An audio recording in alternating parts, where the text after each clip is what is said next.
Hello students, आज हम आपको संधि में पढ़ाते हैं गुण संधि। पहले आपने पढ़ी थी संधि की परिभाषा, संधि के भेद। उसमें आपने दीर्घ स्वर संधि भी पढ़ी थी। उसको आपने नियम से, संधि विच्छेद करने से, एग्जाम्पल के द्वारा आपने उसको समझा। आज हम पढ़ते गुण संधि। इसकी परिभाषा से हम समझ सकते हैं, यदि आ से परे यदि ई उ इनमें से कोई भी वर्ण आए तो दोनों के स्थान पर क्रम से ई ओ अर हो जाता है, उसे हम कहते हैं गुण संधि। यानी कि इन वर्णों के बाद, यानी कि इन वर्णों के संधि विच्छेद करने पर, यानी शब्द का संधि विच्छेद करेंगे तो ये वर्ण आते हैं, उनके स्थान पर क्रम से यानी उन्हीं के बाद ए ओ अर हो जाता है, उसी को हम क्या कहते हैं, गुण संधि। जैसे कि आप उदाहरण से हम समझ सकते हैं कि उदाहरण और नियम से हम समझ सकते हैं कि जैसे आपका उदाहरण है नरेंद्र। क्या है? नरेंद्र। अब हम इसको संधि, यानी कि ये हमारा संधि शब्द है, इस शब्द की हम संधि विच्छेद करते हैं तो होता है नर धन इंद्र। अब हम नियम से समझ सकते हैं तो यानी कि संधि विच्छेद हमने किया तो नर, यानी कि इसमें किस वर्ण की ध्वनि आ रही है? अ। कौन से वर्ण की ध्वनि आ रही है? जो अ। और इसके बाद यानी कि परे, यानी क्या हुआ ना, परे यानी कि वर्ण के बाद यानी कि दूसरा कोई असमान स्वर आ रहा हो तो वो असमान स्वर कौन सा हमारा? ई। कौन सा है? ई। दोनों के मिलाने पर क्या हो गया? ए। यही यहाँ क्या है कि आ ई के परे कोई भी असमान स्वर आए तो उनके स्थान पर क्या हो जाता है? ए। यानी कि आ के बाद ई आया तो क्या हो गया? ए। इसी तरीके से ये हो गया हमारा नरेंद्र। परीक्षा में भी इसी तरीके से आता है।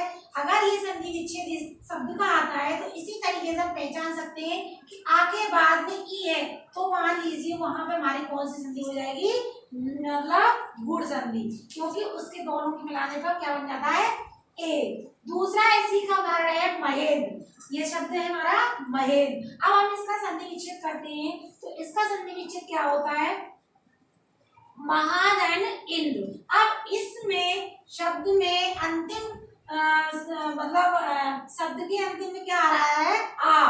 तो क्या है? आ।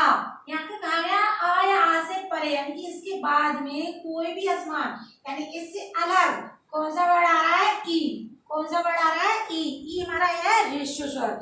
ये हमारा हो गया दीर्घ स्वर, यानी कि दीर्घ स्वर के बाद ह्रस्व स्वर आ रहा है तो हमारा क्या हो जाएगा? ए।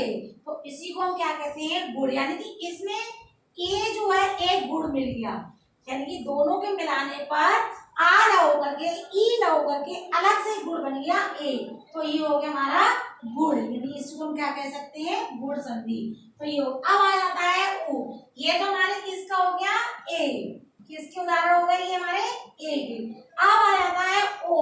अब यहाँ पे क्या है? ओ, यानी कि उदाहरण है आपका नरोत्तम। क्या शब्द है? नरोत्तम। तो नर धन उत्तम, यानी कि नर की बात में क्या है? आ।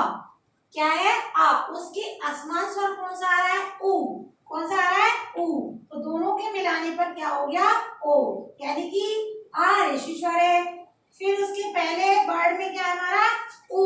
कौन सा है? उ। ये भी हमारा ऋषि स्वर है। अब दोनों ऋषि स्वर के मिलाने पर एक गुण बन गया हमारा ओ। कौन सा बन गया? ओ। तो ये हो गया हमारा नरोत्तम। ये हमारी कौन सी संधि हो गई? गुण संधि। इसी परीक्षा में आ जाता है ये संधि विच्छेद, किए हुए संधि विच्छेद का आप पूर्ण करिए। तो इसको हम पूर्ण करेंगे तो आ धन उ, यानी कि ये तो हमारा संधि विच्छेद हो गया। पूर्ण करेंगे तो इसी तरीके से हम कर देंगे नरोत्तम, यानी कि उनका क्या हो गया? ओ। तो इस दूसरा है चंद्रोदय। दूसरा उदाहरण है आपका होगा चंद्रोदय।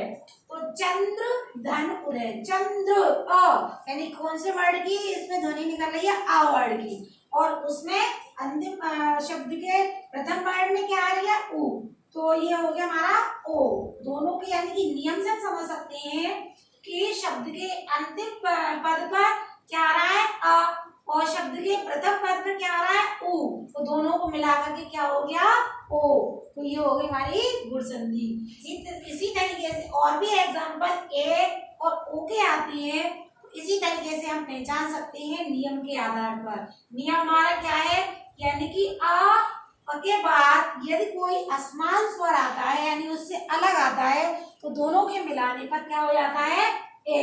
यानी कि ई और आ का क्या हो गया, ए। आ और ई का क्या हो गया, ए। ऊ और ऊ का क्या हो गया, ओ। ऊ आ और ऊ का क्या हो गया, ओ। तो ये हो गए ए के उदाहरण और ये हो गए हमारे ओ। यहाँ पे ये क्या है, क्रम से ए ओ। अब आ जाता है अर, यानी कि ए हो गया, ओ हो गया, अब आ जाता है अर। तो अर का उदाहरण समझ सकते हैं। शब्द है हमारा महर्षि, क्या है, महर्षि। तो अब हम शब्द निश्चित कर देंगे, महाधन ऋषि। क्या आ रहा है, महाधन ऋषि, यानी कि ये है ऋषि। इसके बाद में क्रम से जो भी आएगा उसका क्या हो जाएगा, अर। तो यहाँ पे क्या आया हमारा, कौन सा स्वर आया हमारा, आ। यानी कि यहाँ पे कहा गया है आ या आ के परे कोई असमान स्वर आता है तो री का क्या हो जाएगा, अर। तो संधि विच्छेद कर दें, महाधन ऋषि। नियम से हम समझ सकते हैं कौन सा स्वर है हमारा, आ। कौन सा स्वर है, आ, यानी कि आ हमारा है दीर्घ स्वर। कौन सा है, दीर्घ स्वर, इसको हम दीर्घ स्वर भी कह सकते हैं। और फिर आ जाता है री, ये हमारा री, ये भी हमारा एक किसमें आ जाता है, स्वर में। किसमें आता है हमारा, ये स्वर में। तो दोनों पे मिलाने पर नियम से क्या हो गया, आर। आ प्लस री यानी कि आर, ये हो गया महर्षि। इसी तरीके से दूसरा एग्जांपल हमारा सप्तर्षि, शब्दधन ऋषि, यानी कि शब्द यानी कि आ प्लस री बराबर अर, यानी कि हमारा कौन सा स्वर आया यहाँ पे, दीर्घ स्वर, यहाँ ऋषि स्वर यानी कि छोटा स्वर, ऋषि स्वर बोलते हैं इसको। तो ऋषि स्वर और बाद में क्या आया, री। तो कहा गया है री, यानी कि आ ई उ ऊ री, और क्या आने पर क्या हो जाता है, अर। तो ये हो गया अर, यानी कि आ प्लस री। नियम से हम समझ सकते हैं आ प्लस ई का क्या हो गया, अर। दूसरा है राजर्षि, राजधन अर, राजधन ऋषि। तो नियम हो गया आ धन अर, दोनों का क्या हो गया, अर। तो ये हमारे नियम से हम समझ सकते हैं। इसी तरीके से और भी कोई उदाहरण मिलते हैं आपको तो हम उनको इसी तरीके से गुण संधि में परिवर्तन करते हैं और पहचान सकते हैं। तो ये हो गया हमारा अंतिम उदाहरण। तो ये आ गया हमारा कर, यानी कि यहाँ पे आया ऋषिश्वर दीर्घ स्वर, यहाँ आया ऋषिश्वर, यहाँ आया ऋश्वर। ये हमारी गुण संधि के उदाहरण से हम समझ सकते हैं, ये गुण संधि है।